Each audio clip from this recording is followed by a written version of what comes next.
Dear students, आज की video tutorial में हम प्रोसेस शेड्यूलिंग एल्गोरिथम स्टार्ट करने जा रहे हैं। तो FCFS के बारे में आज हम डिस्कस करेंगे। सेकंड के अंदर आपके जो टॉपिक्स हैं शेड्यूलिंग एल्गोरिथम के 4 टोटल आपके सिलेबस में मेंशन किए हुए हैं, FCFS, SGF, priority, round robin. तो इसमें से FCFS शेड्यूलिंग एल्गोरिथम को डिटेल में हम अभी डिस्कस करेंगे। शेड्यूलिंग एल्गोरिथम पढ़ने से पहले हम देखेंगे कि गैंट चार्ट क्या होता है, क्योंकि ये जितने भी एल्गोरिथम्स हम रन करेंगे उनके जब हम एग्जांपल देखेंगे तो हमें ये बार बार बनाना पड़ेगा, तो इसलिए हम इस टॉपिक को पहले कवर कर रहे हैं। It represent the execution of process by means of rectangular box and it shows the CPU allocation time.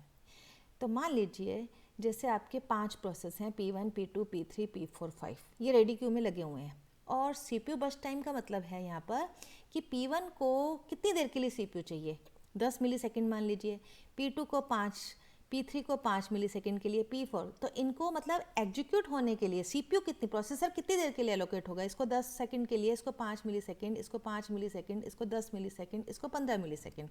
कहने का मतलब है कि P5 को अपना कंप्लीट एग्जीक्यूशन कंप्लीट करने में 15 मिली सेकेंड लगते हैं, P1 को अपना एग्जीक्यूशन कंप्लीट करने में 10 मिली सेकेंड लगते हैं। और ये सभी प्रोसेस रेडी क्यू में हैं और इनका CPU बर्स्ट टाइम यदि ये दिया गया है तो हम गैंट चार्ट कैसे बनाएंगे। ये एक रेक्टेंगुलर बॉक्स में रिप्रेजेंट होता है सारे process, execution of process in rectangular box. ठीक है, ये रेक्टेंगुलर बॉक्स है, उसके अंदर हमने P1, P2, P3, P4, P5 process के नाम लिख दिए और इनका CPU एलोकेशन टाइम ये जो दिया है 10, 5, 5, 10, 15, ये हम इसके अंदर शो करते हैं।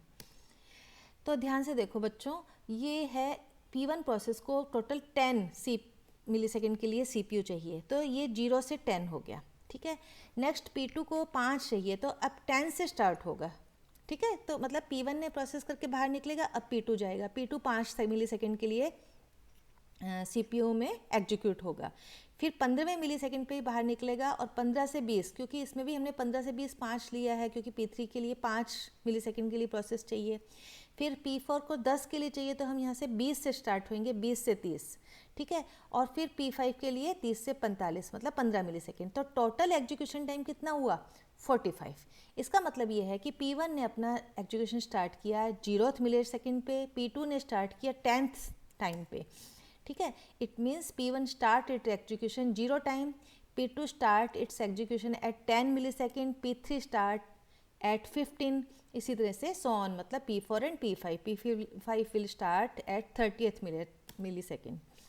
The total execution time of all the process is 45। यहाँ पे आपका टोटल आ जाएगा।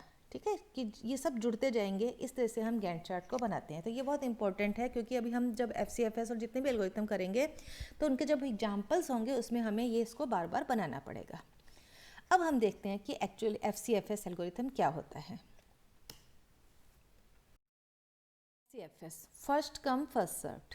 FCFS is very simple, it is just a FIFO Q. FIFO मतलब फर्स्ट इन फर्स्ट आउट, मतलब आप क्यू में लगते हैं ना, जैसे आप कोई टिकट खरीदने जा रहे हैं तो क्यू में लगेंगे, तो जो पहले क्यू में लगेगा वह पहले बाहर निकलेगा। ठीक है, जो फर्स्ट इन हुआ वो फर्स्ट आउट होगा।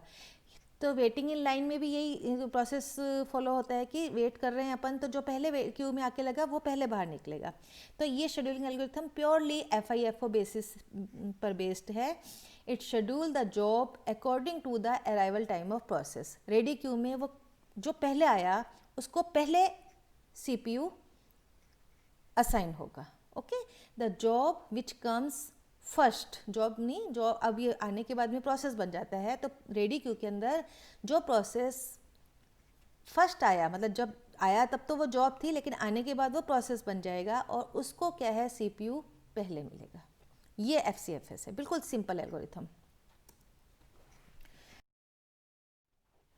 अब हम इसके देखेंगे करेक्टरिस्टिक्स, क्या विशेषताएं हैं FCFS मेथड की। It is purely non preemptive scheduling algorithm. Non preemptive आपको मैंने अच्छे से बताया था, प्रिम्प्टिव क्या होता है, नॉन प्रिम्प्टिव क्या होता है। नॉन प्रिम्प्टिव मतलब एक बार यदि कोई प्रोसेस को CPU मिल गया है तो वो पूरा जब तक वो कंप्लीट नहीं हो जाता तब तक CPU को मतलब उससे नहीं वापस लिया जाएगा, अब उसका कंप्लीट होने के बाद ही वो CPU को छोड़ेगा। तो it is purely non preemptive scheduling algorithm. Jobs are always executed on a first come first serve basis. It is easy to understand and implement. It is based on FIFOQ. This method is या this algorithm is poor in performance. ये इसलिए बोलते हैं क्योंकि जो हम अब आगे एग्जाम्पल में देखेंगे कि जो जनरल वेटिंग टाइम होता है, जो प्रोसेस वेट करते हैं उनका वेटिंग टाइम बहुत हाई होता है. And it has Conway effect. तो कॉन्वे इफेक्ट क्या होता है ये अभी हम आगे लर्न करेंगे. अब हम FCFS का एग्जाम्पल देखते हैं. मान लीजिए 5 प्रोसेस हैं, उनकी PID है P0, P1, P2, P3 and P4. अब P0 आया 0th टाइम पे, P1 पहुंचा रेडी क्यू में टाइम 1 पे, P2 रेडी क्यू में आके लगा टाइम 2 पे, P3 अराइव हुआ एट टाइम 3 मिली सेकेंड. ठीक है, इस तरह से P4 और इनका CPU बर्स्ट टाइम P0 का है आपका 2 मिली सेकेंड, P1 का है आपका 6, 4, 9, 12 रिस्पेक्टिवली. ठीक है, अब सबसे पहले हम गैंट चार्ट इसका बनाएंगे, गैंट चार्ट बनाएंगे इसका. देखें P0, P1, P2, P3, P4. अब ये 0 से 2 P0 का बनाया क्योंकि सबसे पहले यही आया था, तो सबसे पहले CPU इसको ही मिलेगा. फर्स्ट कम फर्स्ट सर्व्ड है, 0th टाइम पे आया तो इसको CPU आते ही मिल गया. तो ये कितने मिली सेकेंड के लिए CPU मिलेगा इसको 2, क्योंकि इसका बर्स्ट टाइम क्या है, इसको CPU इसको अपना प्रोसेस कंप्लीट करने के लिए 2 मिली सेकेंड चाहिए. तो अब इसको 6 चाहिए, तो P1 को 6 चाहिए, तो यहाँ पर 2 से लेकर 6 तक इसको मिलेगा 8. ये इस तरह से हम इसको गैंट चार्ट को बनाएंगे. तो टोटल एग्जीक्यूशन टाइम कितना हुआ 33. अब हम इसमें वेटिंग टाइम को कैलकुलेट करना है. ध्यान से देखें कि कैसे कैलकुलेट हो रहा है. वेटिंग टाइम P0 का 0 है क्योंकि 0th टाइम पे ये आया और आते ही इसको CPU मिल गया. Waiting time of P1 is equal to 1. ये समझ में आ रहा है आपको 1 क्यों है, क्योंकि 1th पे तो ये आया और इसको 2 सेकंड इंतज़ार करना पड़ा, फिर CPU मिला. यहाँ पे इसको CPU मिला, 2 सेकंड तक इसने इंतज़ार किया. लेकिन हम 2 नहीं बोलेंगे वेटिंग टाइम, क्योंकि ये 1 पे तो आया 1 मिली सेकेंड पे, तो इसने सिर्फ 1 मिनट वेट किया और उसको P1 को CPU मिल गया. अब कितनी देर के लिए मिला, 6 मिली सेकेंड के लिए. अब P2 को कब मिला, 8वें मिली सेकेंड पे मिला. लेकिन P2 आया कब, 2 मिली सेकेंड पे, तो 8 - 2 P2 का वेटिंग टाइम कितना हो गया 6. ठीक है, P3 को मिला 12वें मिली सेकेंड पे, लेकिन ये आया कब, it arrive at 3 millisecond, 3 मतलब मिली सेकेंड पे ये पहुंचा. तो 12 - 3 12वें पे मिला इसको P3, तो 12 - 3 मतलब 9. इसी तरह से P4 को मिला 21वें मिली सेकेंड पे, लेकिन ये आया कब, क्यू के अंदर 4थे मिली सेकेंड पे, तो 21 - 4 17. तो ये इनके वेटिंग टाइम होंगे. तो एवरेज वेटिंग टाइम क्या होगा, हम इन सबको जोड़ के 5 से डिवाइड कर देंगे, तो that is 6.6. Okay, this is average waiting time of these 5 process. Total execution time is 33 millisecond. तो ये average waiting time जो होता है इसका काफ़ी हाई होता है, इसीलिए FCFS एल्गोरिथम को पुअर इन परफॉर्मेंस बोला जाता है. अब हम आगे देखेंगे कि कॉन्वे इफेक्ट क्या होता है. Conway effect in FCFS. Okay, FCFS may suffer from the Conway effect if the burst time of the first job is highest among all. ठीक है, when the process are dynamic, ये आप definition अच्छे से याद कर लीजिएगा, इसको हम स्टारवेशन भी बोलते हैं. when the process are dynamic, the process with longest CPU time gets CPU first and process with short CPU burst time may wait for long time. This is called Conway effect or starvation. मतलब यदि P1, P2, P3, हम आगे example देखेंगे, कोई 3 process run होने हैं और P1 का वेटिंग टाइम बहुत ज़्यादा है, लेकिन वो सबसे पहले आ गया तो उसको तो CPU पहले मिल जाएगा, और P2 को बहुत देर तक वेट करनी पड़ेगी, चाहे उसका CPU बर्स्ट टाइम बहुत कम क्यों ना हो. तो P2 को बहुत देर तक वेट करनी पड़ती है, इसलिए इसको हम बोलते हैं कि it suffers with the Conway effect, या हम इसको स्टारवेशन, प्रॉब्लम ऑफ स्टारवेशन भी बोलते हैं. अब हम इसका एग्जाम्पल देखेंगे.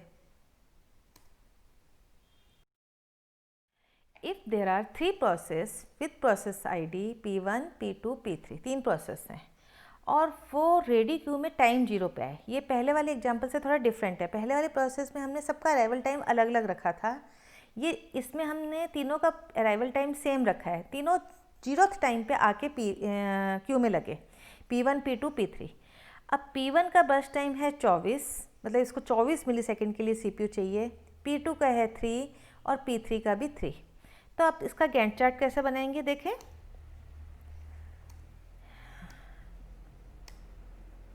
P1, P2, P3, okay. तो P1 का 0 से लेकर 24 तक, फिर 24 के बाद में यहाँ पर कितना आएगा 3 मिली सेकेंड के लिए, तो 25, 26, 27, और यहाँ पर कितना आएगा 31। तो ये हो गया 0, 24, 27, सॉरी 30, 30 होगा क्योंकि 3 मिली सेकेंड के लिए P3 का CPU बर्स्ट टाइम 3 है। अब आप देखें कि P1 ने कितना वेट किया, आए तीनों एक ही टाइम पे, लेकिन P1 का वेटिंग टाइम तो 0 है, इसको आते ही मिल गया। P2 का वेटिंग टाइम कितना है, P2 का वेटिंग टाइम है 24 मिली सेकेंड। इसी तरह से P3 का वेटिंग टाइम कितना है 27। तो एवरेज वेटिंग टाइम क्या होगा 24 + 27 divide by 3, that is 17। Average waiting time 17, क्योंकि P1 का इतना है, P2 का इतना है, P3 का 27 है, तो एवरेज वेटिंग टाइम हुआ 17 मिली सेकेंड। अब आप देखें कि यदि इसी जॉब ये क्योंकि फर्स्ट कम फर्स्ट सर्व्ड हैं, तीनों आके लगे एट ए टाइम, तो P1 को पहले मिल गया, फिर P2 को मिला, फिर P3 को मिला। लेकिन यदि इनका प्रोसेस ऑर्डर डिफरेंट होता, यदि P2 पहले एग्जीक्यूट होता, तो एवरेज वेटिंग टाइम बहुत कम होगा। If we see that if process order is P2, P3, P1, सबसे पहले P2 एग्जीक्यूट होता, फिर P3 होता, फिर P1 होता, तो P2 का एवरेज वेटिंग मतलब जो टोटल एवरेज वेटिंग टाइम होगा वो बहुत कम होगा, क्योंकि P2 का वेटिंग टाइम होगा 0, P3 का होगा 3, और P1 का वेटिंग टाइम उस केस में सिर्फ 6 होगा। तो 3 + 6 डिवाइड बाई 3 = 9/3 = 3 मिली सेकेंड। तो एवरेज वेटिंग टाइम बहुत कम हो जाएगा। तो इसको इस केस चीज़ को हम मतलब ये जो चीज़ है ना, ये कहलाती है कॉनवे इफेक्ट, क्योंकि P2 को सिर्फ 3 मिली सेकेंड के लिए चाहिए था, लेकिन इसने 24 मिली सेकेंड तक के लिए वेट किया। मतलब शॉर्टेस्ट CPU जो बर्स्ट टाइम है उसको may wait for a long time in FCFS algorithm.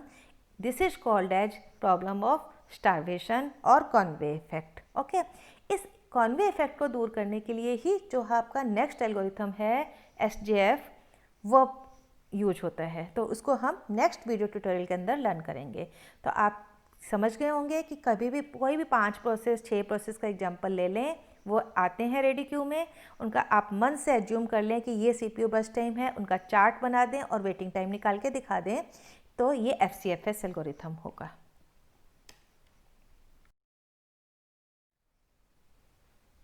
Thank you बच्चों फॉर टुडे।